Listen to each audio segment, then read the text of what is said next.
একটিবার কি আপনারা চিন্তা করতে পারেন নিজের বুকের ধনকে সকালবেলা এভাবে নাস্তা খাইয়ে মাদ্রাসা বা স্কুলে যেখানেই পড়ান না কেন পোশাক পরিয়ে সুন্দর মতো বিদায় দিচ্ছেন, আবার সন্তানের জন্য কি রান্না করবেন ভাবছেন, অথচ সন্তানের সাথে এই বুঝি আপনার শেষ দেখা।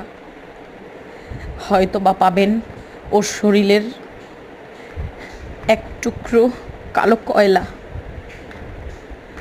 পুরো শরীরটাও দেখতে পারবেন না। আসলে একবার ভাবতে পারেন আমরা এই কেমন দেশে বাস করি, যেই দেশে নিজের সন্তানের কোনো নিরাপত্তা নেই, নিজের কোনো নিরাপত্তা নেই, মৃত্যুর পর লাশটা পাবেন কিনা তার কোনো নিরাপত্তা নেই। এরকম একটা দেশে আমরা বাস করি। কার কাছে জবাব চাবেন?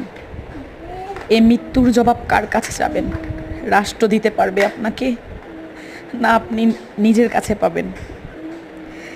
তাই সবার বাচ্চাকে নিজ নিজ দায়িত্বে নিজেই দেখে রাখুন। আল্লাহ সবাইকে হেফাজত করুন, এই দোয়াই করি।